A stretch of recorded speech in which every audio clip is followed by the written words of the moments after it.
Howdy, howdy, folks. Welcome to another edition of Sticks-n-Stonez. I'm over here trying to get my old cell phone working so I can, don't need a picture-in-picture. A lot of stuff going on. So I can watch myself on X. It's an old phone. Every time I turn it on, it wants to try and update the software. It doesn't have service. It just has internet. So I have to search for myself. I really hate that part of it, but you know, it's what I got. So I make it work.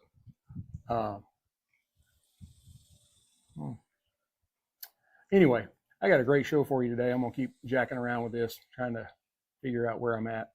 But I am pairing two offerings that I think are going to be spectacular. And I think you're really going to like it. I am pairing GlenDronach 12-year-old single malt Scotch with, this is a good one, My Father La Promesa. And this is a Toro, 6x52 on the ring gauge. I think you're really going to love it. I try to watch myself, number one, so that I can see what I'm doing, but also so that I can see what people are saying, because you know I have a lot more people on X watching than I do on YouTube.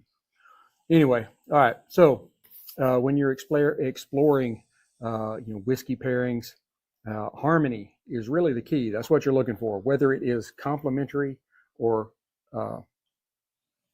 whatever the other C word is for not complementary.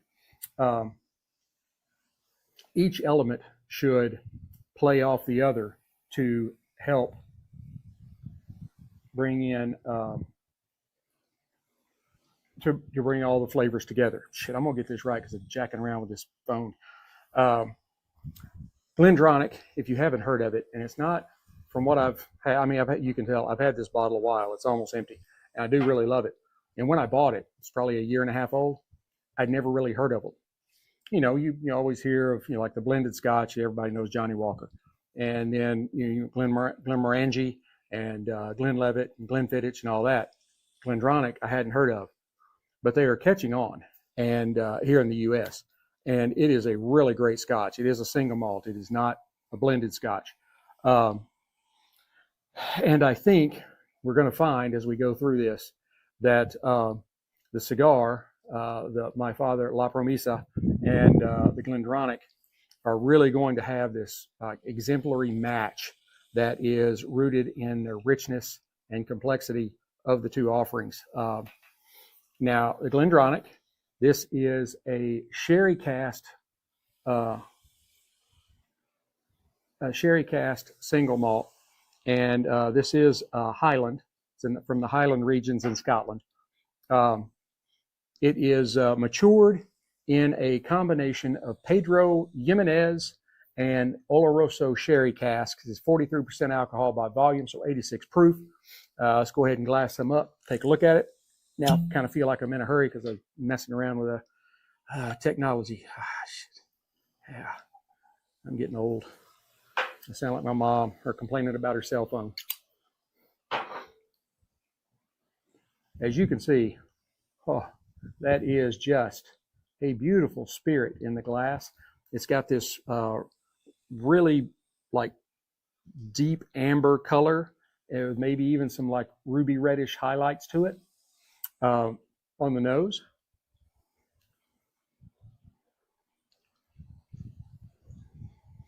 It's very sweet on the nose. It's got that sherry forward kind of aroma to it. I get some like dried figs or raisins.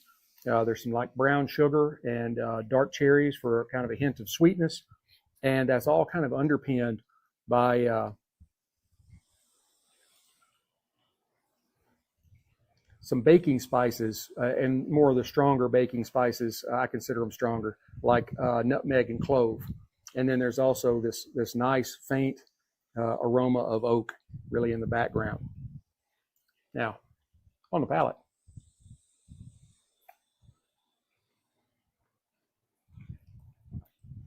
when the sip first touches your tongue, you get this burst of like fruity sweetness. And then as it passes over your tongue, you really get the full effect of it.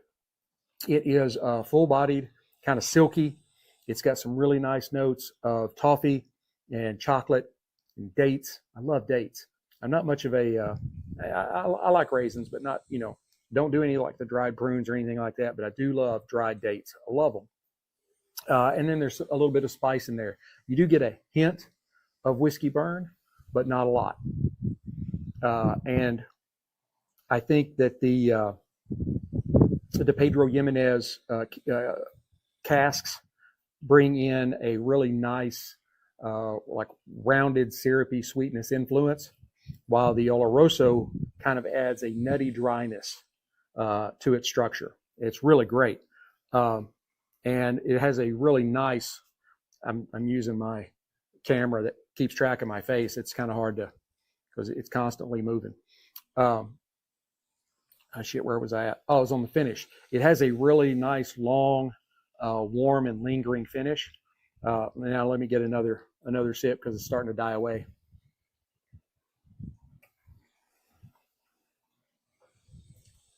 It's got a really nice, lingering oakiness with some spice and a nice, like dark fruit compote, kind of like, blackberries or plums, something like that, but kind of made into like a jelly. Try to explain it so everybody can get it. Overall, GlenDronach, the 12 is a standout, I think, in the sherried cask Scotch category. It's bold, but it is refined. It offers kind of a richness, but also a really good depth without overwhelming your palate.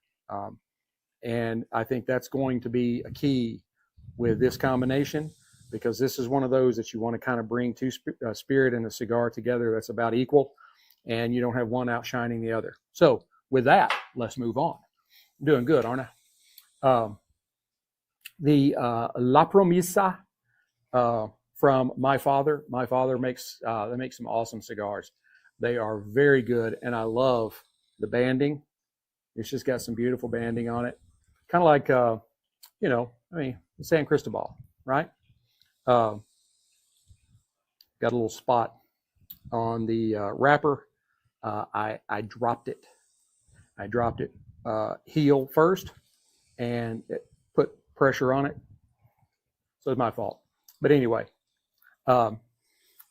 this is made by Jaime Garcia, and he did this honoring his father, Jose Pepin Garcia, who is a legend in the premium cigar industry. The binder and filler are both Nicaraguan, so there should be a little bit of spice to it. The wrapper is an Ecuadorian Habano Rosado.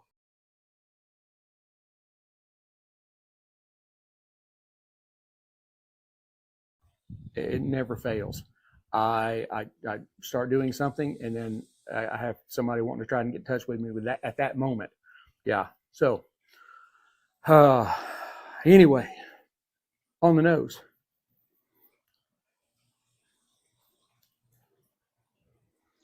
It's really soft and subtle on the nose. You get some hints of spice and cedar, maybe a little bit of just kind of a touch of earthiness to it.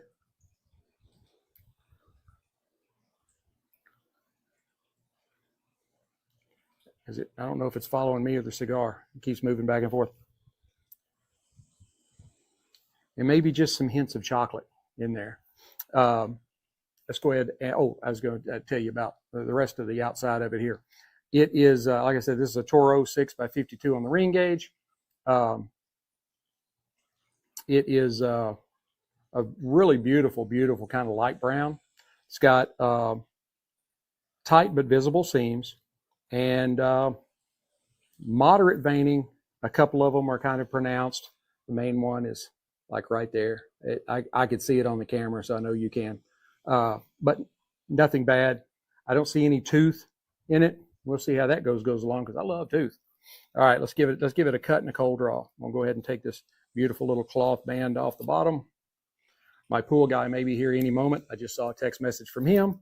I need a few more things going on today, don't I? Yep.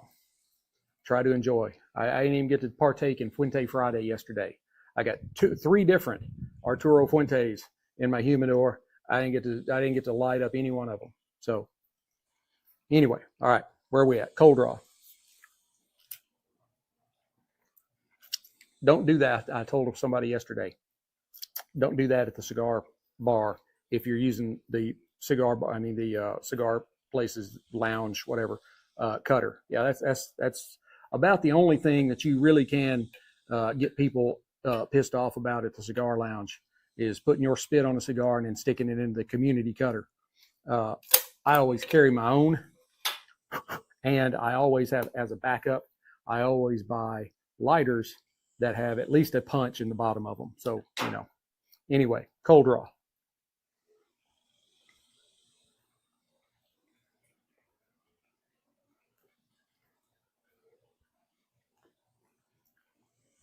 The cold draw is fairly simple. I get some nice earthiness with some hints of barnyard and some really nice sweet cedar. Let's go ahead and fire it on up here. It is time. I'm on a schedule, trying to get y'all out of here today. And I'm sorry I never could get Twitter to work on my other phone, so I have no idea if y'all are saying anything or not. But feel free to talk amongst yourselves.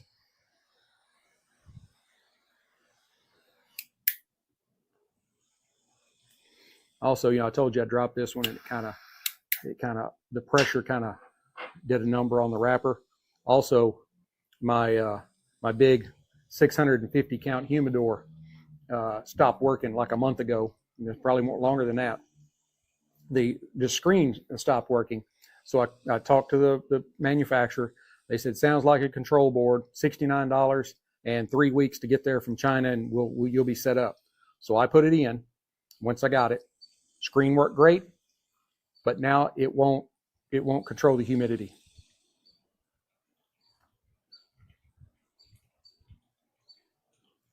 Damn it.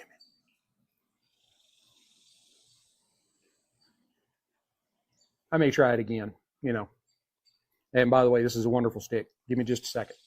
Watching a little baseball too, little Brewers and Dodgers. I don't really care. It was sports on, so.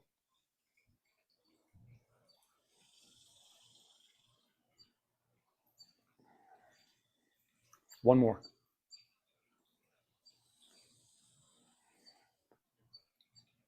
All right. I get a really nice kind of black pepper up front that kind of, transitions into notes of like cocoa and cedar and a little bit of florally sweetness in there. It's really a great smoke. I mean, My Father, they do make some of the best. They do.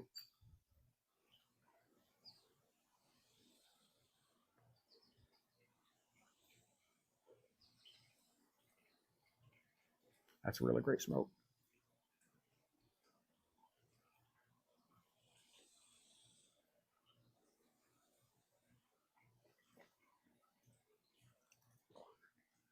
Wow. That is really awesome.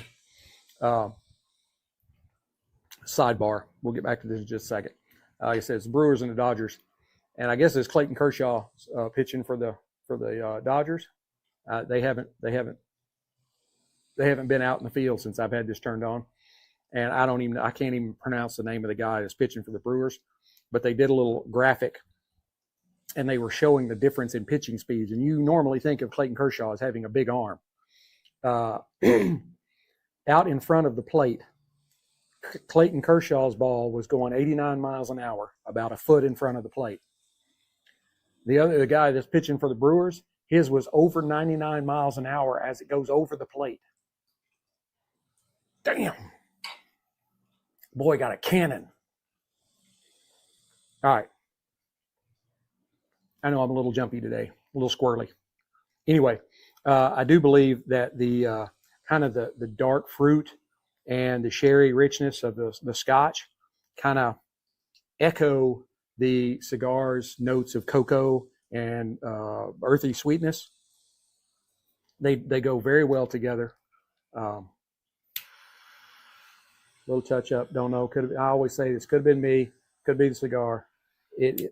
I don't put too much stock in it. I mean, I like for mine to kind of burn really, fairly straight, because you don't like one that burns at an angle or whatever. But when people say, "Oh yeah, it's just got a razor straight burn line," it's a natural product. It's grown. It's not created. It's going to be wavy.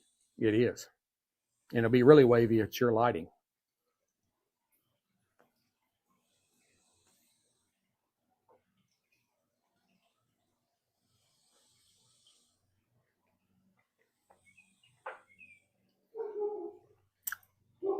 There's my doorbell.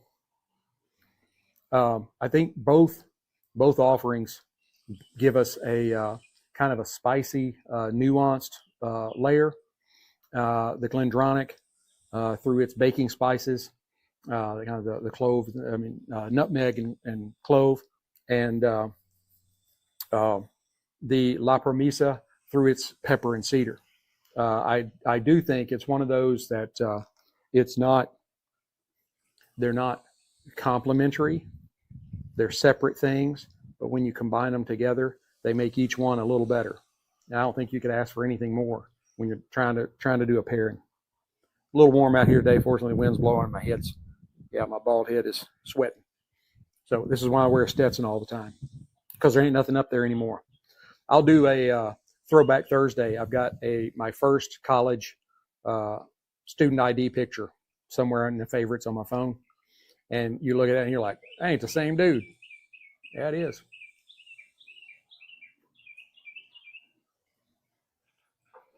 That is it. I can't really put into words how good I think this cigar is. And others, they probably produce others that I haven't tried. They're probably even better. So feel free to leave some comments down there. Say, hey, if you like that one, you're gonna love this one. I love comments. Love them. You tell me I'm a dumbass. I don't care. I love comments, and it boosts me up the YouTube algorithm. So need all the comments I can get. You suck. Hey, love it. Whatever. You just leave me a heart emoji, thumbs up. I don't care. How long does it take you? 2 seconds to put a thumbs up emoji.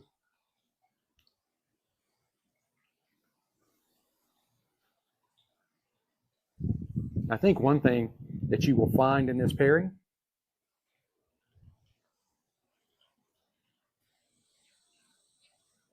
that was it. Game's over. Okay. Is that the longer finish on the GlenDronach will extend into the transitions in the cigar, and that lets each kind of puff linger a little more fully on your palate with the spirit.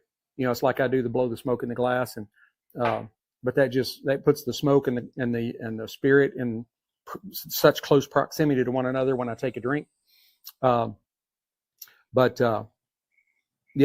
really do think that you can, the way the GlenDronach's finish is, it really supports and kind of helps move the La Promesa across your palate and really give you that kind of experience that you're really looking for, right? Aren't we all? So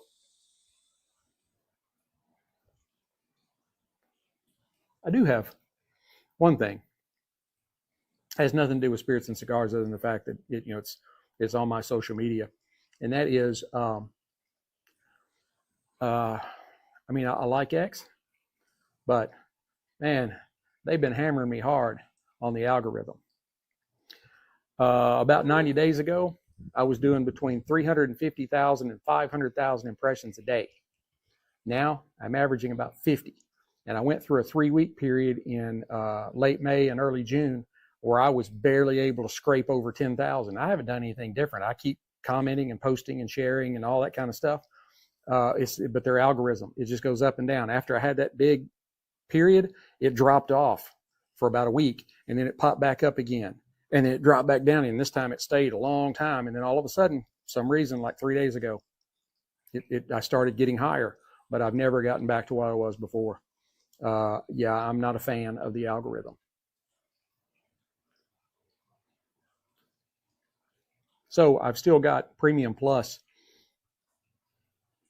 What's today? Okay, yeah, I've still got Premium Plus through sometime next week, but I've already cut it back to just the Premium because I'm like, I'm not paying $50 a month if you're going to stick me in the algorithm where I'm only getting like 10,000 impressions a day with as much as I post.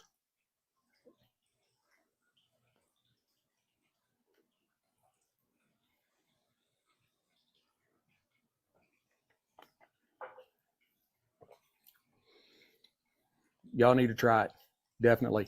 GlenDronach is not a really expensive spirit. I can't remember exactly what I paid for it because it was a long time ago, but I think it was somewhere like plus or minus, $50. And this, I believe, is their base offering here in the U.S. They may have something that is their base offering in Scotland or in Europe in general, but I think this is as far down the list as you can go here in the U.S. And it's a great spirit, and actually, it's been around for a long time. You don't really realize it, and something you really never heard of. But I'll butcher his last name, so I'm sorry. But it's James Allardyce, I believe is how it's said. He was the one that founded GlenDronach, and he lived from 1780 to 1849, and he founded the distillery in 1826. So it'll be 200 years next year. They've been around a while.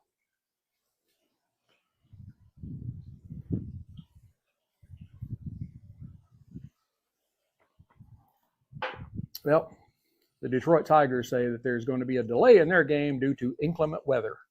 So, and we know about inclement weather here in Texas. Well, somebody that down in the hill country, they're starting to build arks. They're like loading animals on because it just won't stop. Oh, that's another thing. I try not to get political, but this is just something it's one of these conspiracy theory things that you're just like, really? Cloud seeding caused all this. They've been cloud seeding for like 80 years.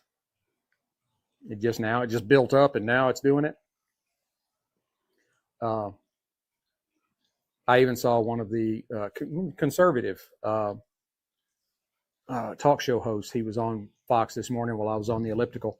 And so I was trying to read what he said because I heard this whole conspiracy theory thing. And he's like, I interviewed the CEO of the company that was doing the seeding down in that area.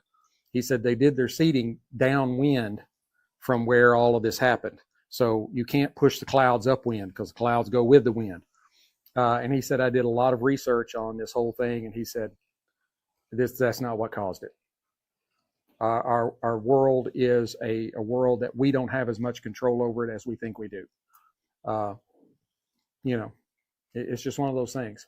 We have had periods of ice age. We have had periods of drought and heat, all kinds of stuff. We can't control it. So there's my soapbox. It really wasn't much of a soapbox, but I guess you could take from that, do your research. Don't just take what somebody says on social media. Because the dude did get, I said something on one of the weather things, and they were talking about this whole seeding thing, and I'm like, so should we trust the tinfoil hat wearing, hey, thank you, tinfoil hat wearing conspiracy theorists, or should we take the advice of the people that are trained in meteorology, like our weathermen at our, local station or whatever? And apparently he took that as a slight, and so he made a body shaming reference to me. Then he promptly blocked me, so I couldn't say anything else. I'm like, what a pussy. You're going to say something. You're going to denigrate somebody, and then you're going to block them so they can't say anything back. You're a big man. Big man.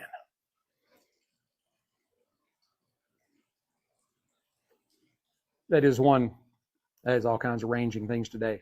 But it is one thing that one of the real drawbacks of social media is now you've got so many people that are keyboard warriors. They are just tough as nails when they're behind their computer screen typing. But I even did a little research on this guy and found out he's a scamster. He's a fraud. He was trying to sell some kind of fitness product a few years ago, trying to swear that it was all natural. And the guy that invented it was out giving interviews saying it was synthetic. So he was lying, because I'm pretty sure if he's selling it, he's gotten the information from the company, and they're saying it's synthetic. So anyway, I don't mention any names. Hey, the Yankees and the Cubs. Cubs are, wow, 9. Matthew Boyd 9-3. Still pretty good.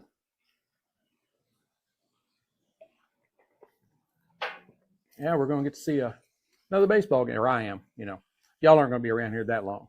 I'm gonna keep it, under 45 today, because we're moving really nice through it. Not fast, not slow, just the right steady kind of burn. We'll get to about the halfway mark, and I'll let y'all have the rest of you Saturday back.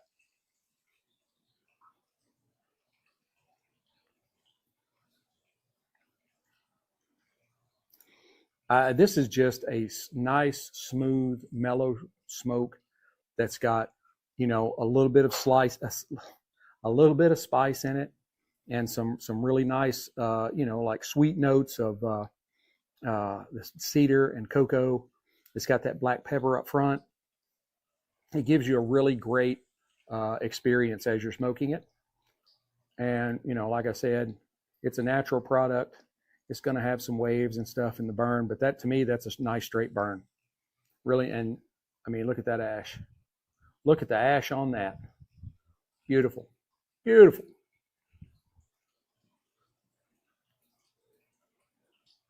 Now, if any of you that are listening, or any of the people that there's a lot of people on X that I banter back and forth with about our cigars and whiskey and stuff like that. I have been thinking about trying to bring some people on. We could each smoke the same thing or smoke different things, and just kind of talk about cigars and whiskey or spirits in general. I pair a little bit of everything: rum, tequila, port wine. I think I've even done beer before. I think it was a Hershey's stout chocolate. It was a bit much for me. It was okay, but it was a bit much for me. That was strong. As far as the flavor, it wasn't like strong, but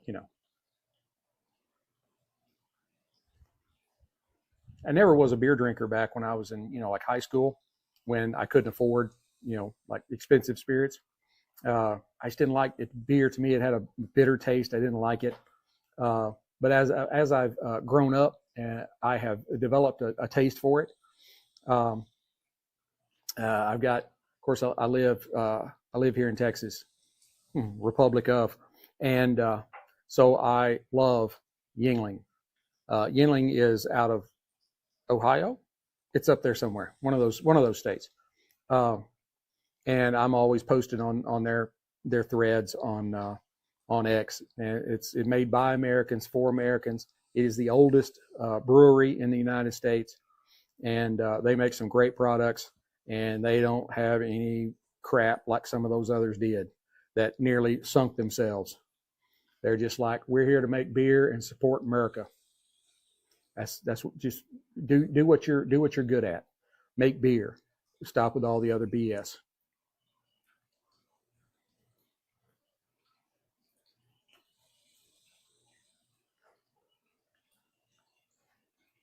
Wow. The first dude up hit a triple.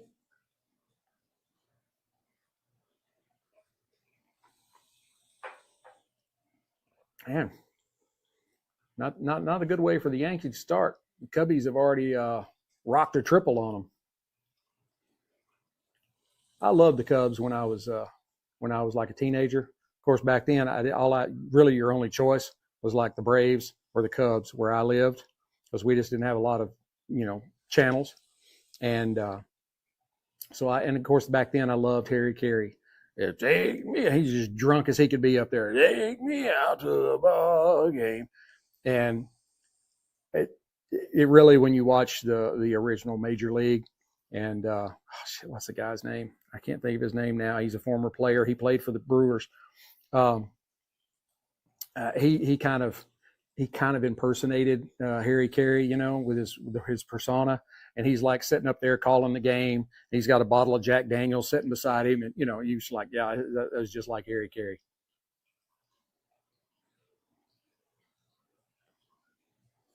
And that has one of the most iconic scenes in film, with Charlie Sheen coming out to be the relief pitcher, and they start pumping Wild Thing through the spirits, and everybody's just going crazy. I've watched that video, just that, on YouTube bunches of times, because I'll just think about it and I'm like, yeah, I want to watch that again. Loved it.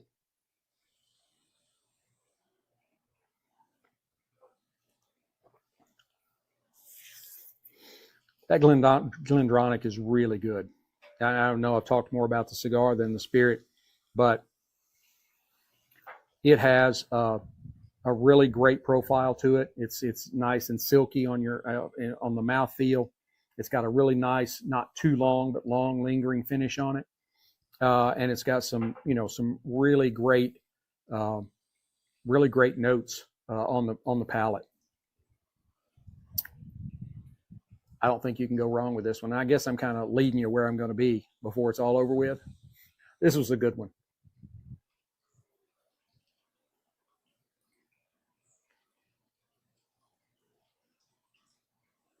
Stick produces a really great volume of smoke. It's not a smoke monster and just overload you with smoke, but it's also not one that you're having to draw on it really hard to get any smoke out of it. It's just right. It was like Goldilocks. This bed's too soft. This bed's too cold, too hard. This one's just right. This one's just right.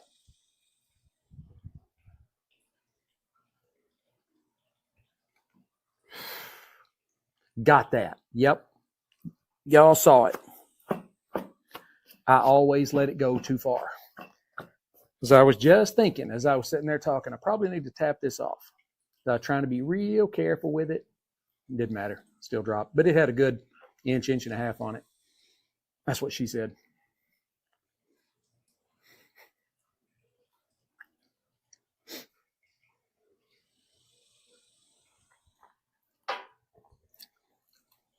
I've been using that for a while. I love it. You can turn just about anything into it. That's what she said. That and this one time at band camp. That's another great one. If one of my daughters is telling a story, and I'll be like, after it goes on for a while, I'll be like, one time at band camp. Tell the story. I don't have time for a documentary. Just give me the cliff notes.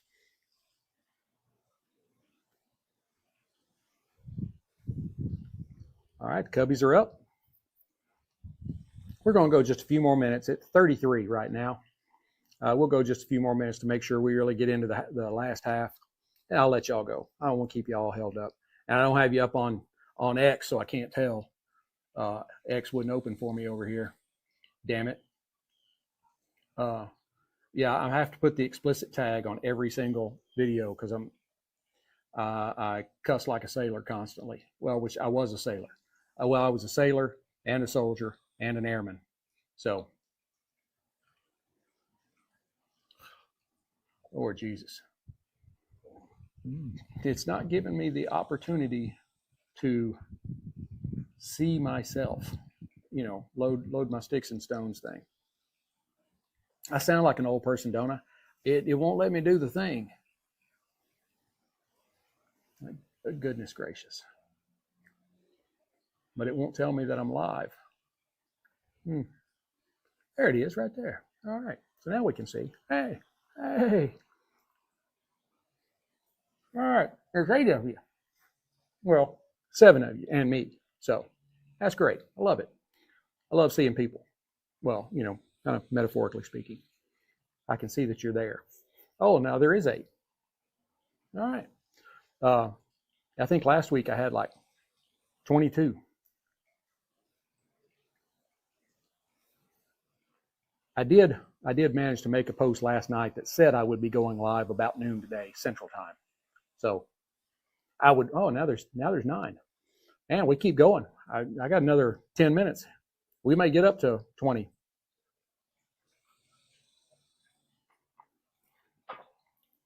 That is a really great Highland Scotch.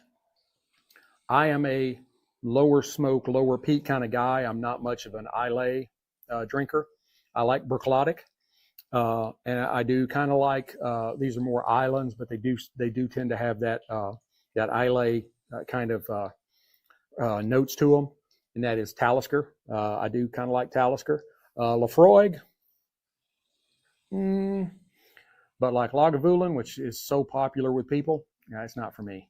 I tried one glass of it, one shot, one ounce shot. I couldn't even finish the shot. Nope, not doing this. It just was not for me. But I really am on the Highland and Speyside bandwagon. They are low smoke, low peat for the most part. They have these really nice, lighter, fruity notes. And it's a whole lot easier for me to pair them because I like all the notes that are in them. It makes it a little harder to pair, even though you want to do it because it's not all about me. It's you. And people like that, people, they like that stuff and I may not. So I have to, I feel like I have to do it. And, I'm not a peat and smoke guy, but I think the GlenDronach is along the lines of Glenmorangie, the Glenlivet, Glenfiddich, and they're all from up in that area, either Highlands or Speyside, and that's the two regions that I love. I have not ever tried a Lowland or a Campbelltown. I've got to do that. So that may be hints of what's coming up here in the near future. So.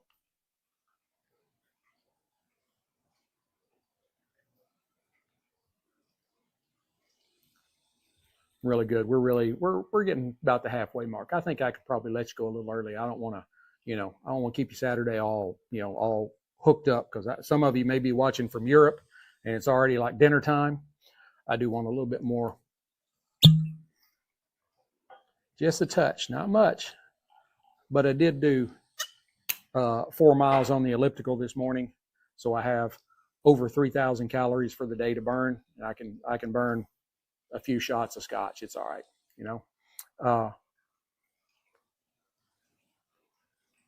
but here in the second half, we're still here. We're, kind of wavy, right? It's been a little more balanced, the cigar has, with some notes of coffee that have been introduced and a little bit of cream in there. It's still got that, nice refined earthiness.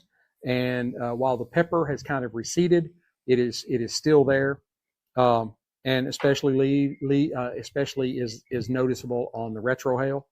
And I'll do that again for you so you can see it. I can't do it really great, but and there's also to me a little bit of citrus in there, just a little bit of tart. I tend to get that in the retrohale on a lot of cigars, and I don't necessarily know if it's just my palate. And that's the really great thing about cigars is you may listen to what I say. You could even take notes and listen to what I say, and you go try the cigar, and you be like, I don't get any of that. It's individual, Everybody's going to pick up a little something different. We have a room in here that my wife will swear, and I think she's right, but I also see the other side of it. It's a really, really dark green. It's our library, and there's not much like bare wall in there, so the dark green doesn't really stand out all that much. But there are people that come in and say it's gray. That's just the way it is.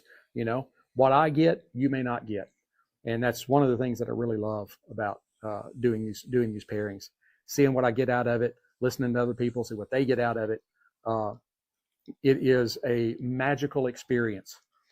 If you have never tried it and you're just listening to me from the first time and you've been thinking about it, go out and try it. Go to a cigar shop. Don't start by trying to order them online and all that kind of stuff. Go to a cigar shop and ask the tobacconist. I can't remember what they call them. Tabacalaras. I don't know. Anyway, just tell them, hey, I'm new. I want to try something. I don't want anything like, it's like going to be really strong. I want some more creamy flavors, and one that's more of a mild to medium type cigar. And they'll hook you up with something along the lines of a Olive Series O or Series G, or Rocky Patel, Connecticut, something like that. That's where you start with your training wheels, and kind of see what you like and you don't like about that, And, you know, it may take you several times going there, but every time you go, you're going to learn something. And because these guys, they're there all day, they smoke cigars all day, they know what they're doing. And it really will give you an education. Spirits, I mean, you can take the advice of, you know, the clerk there at your local store, but spirits, you're really probably a little more on your own experimentation, you know.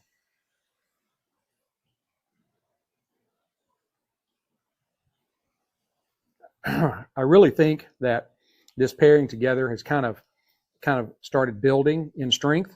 I really hate that I'm not going to go the distance, but I just don't want to keep y'all around that long. Y'all been here for 45 minutes or 40 minutes. Overall, I think that this cigar has an excellent construction. It's had a really great burn to it. There's been some richness in both the cigar and the spirit. There's been kind of a balanced spice between the two. There's been some slightly sweet undertones. And actually, I think the cigar might even work well with even some stronger spirits. But I feel like this was a really, really great pairing. I think that the body on both of them it's kind of a medium body. There's not a lot of intensity or harshness, which is something you can get in either the higher proof spirits or some of the scotches that may be from the Islay region that have a lot more smoke and peat to them.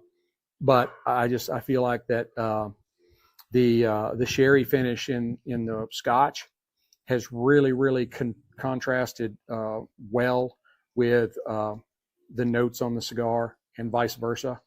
That silky finish has really made it feel like that there's more richness to both offerings. And I mean, I don't think you can go wrong. I think this is probably one of my best pairings yet. I really worked on this one. I wanted this one to be good because I only had one La Promesa left, so I had to make it good. So I think this has really been kind of a study in balance, contrast, layers of enjoyment, all those kind of things I mentioned in the beginning. I think the bold sherried sweetness of the Scotch really has complemented the cigar's rich and kind of spicy notes, but neither has overwhelmed the other. They have kind of deepened the presence of the other, and they've kind of worked really, really well together. It's perfect for the enthusiast.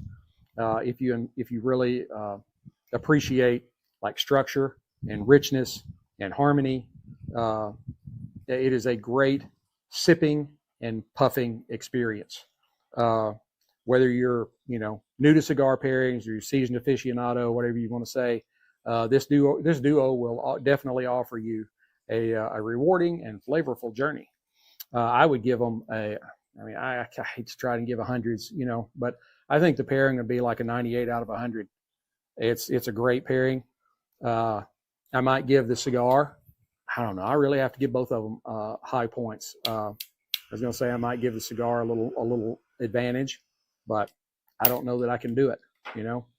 I do want to thank you for staying tuned with me all this time and all my rattling and rambling about things that had nothing to do with cigars and spirits. Be sure to hit like, subscribe, share, notify, ring all the bells, do all that. Share it with your friends. Repost it. I love repostings. Hearts, comments. Tell me I'm a dumbass. Tell me your greatest thing since sliced bread. I don't care. Whatever. Anything you want to say, I don't care. And be sure to go to my page, and I've got a shirt on there. It's got Sticks-n-Stonez on the front of it with the American flag. On the back, it's got a desert camo soldier with his M4 and the helmet on, and it's got the Isaiah 6:8 verse above and below it. That's been my bestseller on Amazon. People seem to really love it, so I'm going to have to try and build off of that. But until we get to be together again, keep your sticks dry, stones cold. Have a great day.